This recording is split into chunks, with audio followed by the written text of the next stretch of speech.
How's it going, everybody? It's the new Sam. There's a Transformers Q&A tag challenge going around. It's been going around for about a month or so now, I guess. But RetroPrime decided he'd just kind of tag everybody to start throwing responses in, so that technically means I'm tagged and now I have to tag people. So let's just jump into these questions. It's 15 questions, and they're supposed to help, kind of introduce people to your collecting style, your collecting habits, who you are as a collector, as a fan of Transformers, that kind of stuff. So, yeah, let's do them. Let's go.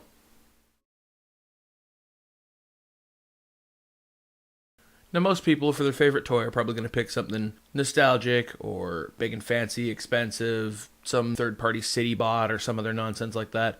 Mine's a little simpler. Million Publishing's Transformers United Stepper.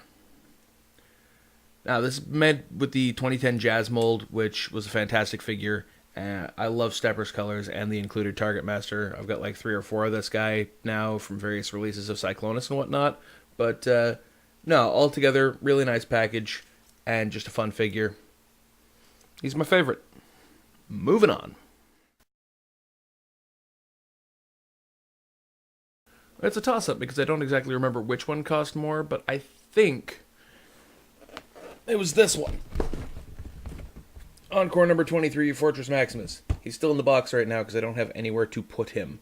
But yeah, that was probably my most expensive one. And it fulfilled a dream that I had had since childhood of owning this guy, and I owned him better than I ever could have in my childhood because this one's got a sword, and the one I could get when I was a kid most certainly did not. I think I'm sitting somewhere in the around the 500 mark, probably more than that. I don't know. I did a quick count of this room, and I think it came to about 500. But then there's some bins that I haven't checked yet, so I don't know. I'll still say around 500. That's not counting like mini con packs and stuff like that. Like that's just like single release figures. Um, Maybe one day I'll actually get a proper count. Who knows?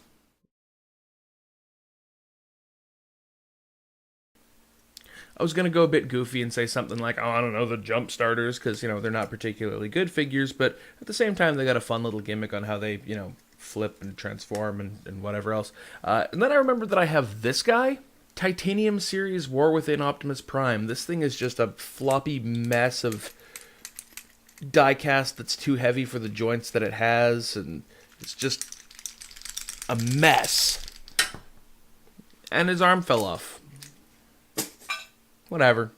It's that guy. He's the worst.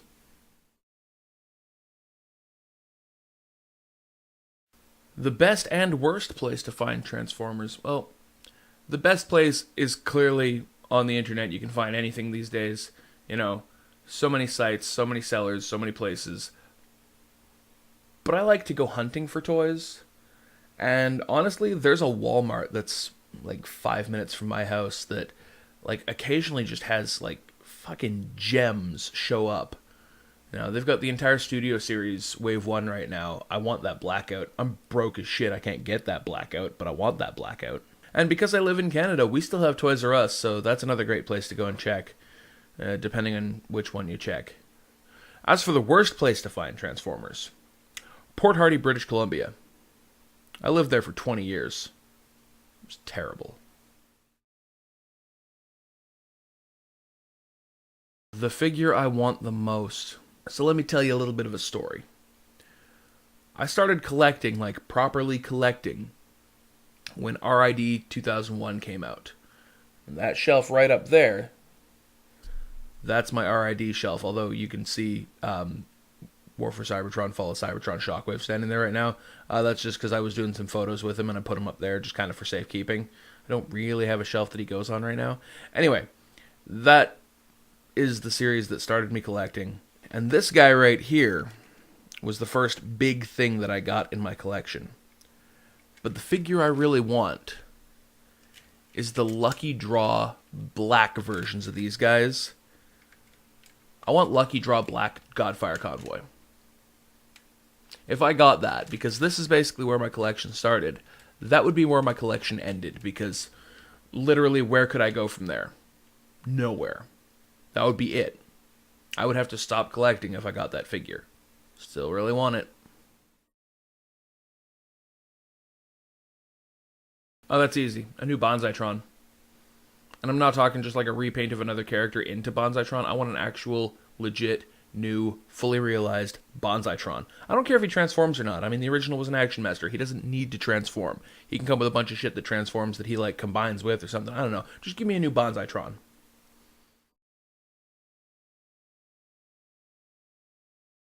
Ooh, the first one I bought, like, with my own money, I can't be certain. That was a really long time ago, but I think it might have been Beast Wars Fusor's Quick Strike. I feel like that's right. Because I know I started having my own money sort of around that time. And yeah, I think I walked into a store and was like, oh, hey, look at this guy. He's a scorpion with a fucking cobra for a tail. I think I need that. Yeah, I think that was him.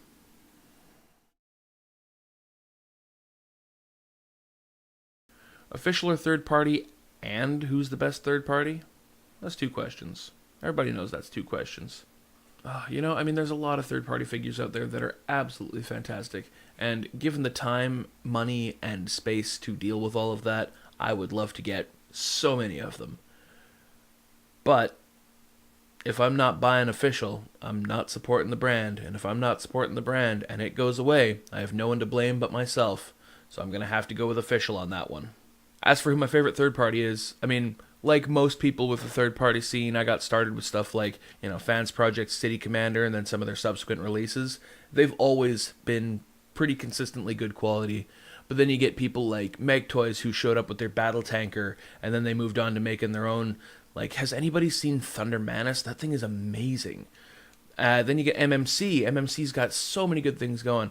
Everybody's just like one-upping each other everywhere. There's so many third-party companies now. So the one I'm going to have to give it to for my favorite is Renderform. Azim, the guy who runs it, does a lot of like upgrade kits, new heads, new weapons, stuff like that. And he CADs all of his stuff himself. And also, the couple times I've met him, he's just a really nice guy. So I'm going to have to give it to him. He's my favorite.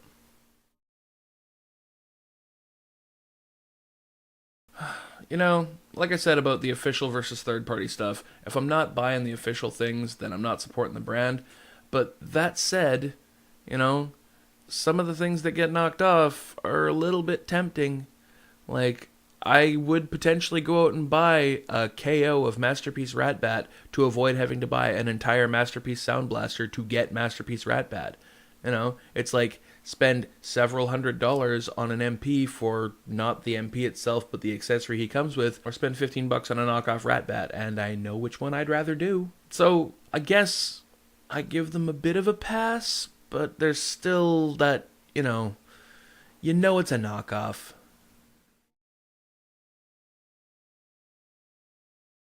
This guy, all the way, ever since the beginning. It started with just a fascination with his voice, something which I will still recreate one day. I just don't have the programs and technology and whatnot to do it. But this guy. Plus he's a tape deck. I mean, who's a tape deck anymore? A blaster, I guess technically. But this guy. This guy.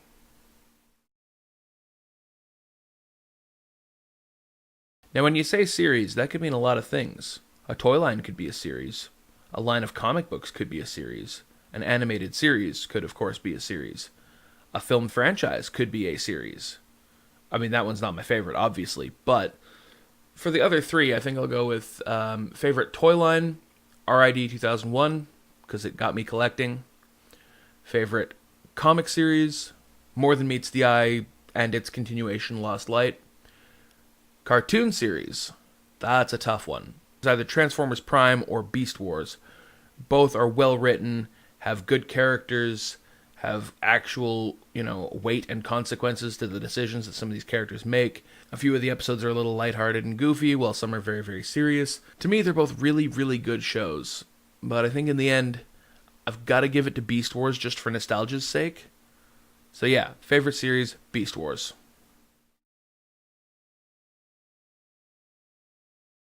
The age-old debate of Hasbro versus Takara. Obviously, most of the time, Takara's got much better paint jobs on things. However, they tend to skew more towards cartoon accuracy, where these days Hasbro seems to be going for like G1 toy accuracy when they're releasing figures based on G1 characters. And I don't know, I kind of like the toy accuracy more. Also, you know, for the ability to walk into a store and buy the toys, I gotta go with Hasbro. But every so often, there's a figure that Takara releases that I absolutely have to get because it is just that much more superior to its Hasbro counterpart. Happened with Windblade. Happened with Unite Warriors Devastator, who I'm not bringing down from his shelf because I'll knock over like 5 other combiners just to bring him over here. But with figures like that, sometimes you gotta go Takara. But the grand scheme of things, I tend to go Hasbro.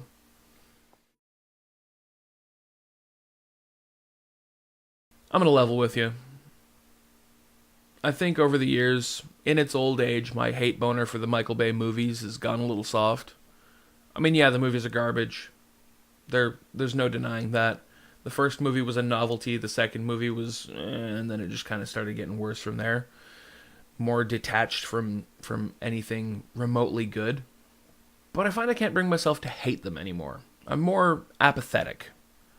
That film franchise is reportedly over. I think it's over. I think right now reports are saying it's over. They keep waffling back and forth on that. It's over, it isn't, it's over, it isn't. I think it's over. And if it is, that means it can't hurt us anymore. Also, I gotta admit, I'm feeling a little nostalgic for some of the stuff from the first movie. I mean, that was 11 years ago now. You look at that Studio Series Leader Class Blackout that I mentioned previously, that's a good looking figure. Movie design or not, that is a good looking figure. So, the movies are garbage, and we know they're garbage, but I can't really hate them anymore. They've definitely funneled money into the Transformers brand itself. Basically, the movies funded generations, so I gotta give them a pass on that too, I guess. Doesn't mean I'm gonna go watch them again. Now, obviously, there's a couple of different camps on this one. There's Hot Rod got in the way and got Optimus killed, and there's Optimus should have dealt with Megatron long ago and never even been put in that position. But things going the way they were, Hot Rod got in the way, Optimus Prime got killed. It's Hot Rod's fault. It's always Hot Rod's fault. And they made him leader for it. That's a terrible decision. And that's the questions. I hope that everybody's gotten a little more insight into who I am as a fan of Transformers and a Transformers collector. As for who I would tag to then take this challenge, I would just say you. The person watching this right now. If you haven't done one of these, do one of these.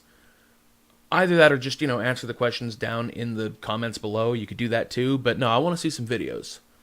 And then you can find me on Facebook or Twitter or Instagram or anything like that. All the links are down there, and you can link me your video. I want to see it. Until then, everybody, thank you for watching. Please be sure to like the video if you enjoyed it. Subscribe to the channel if you haven't already, and hit the notification bell so you can be alerted anytime I post new stuff. We'll see everybody in the next video. Goodbye.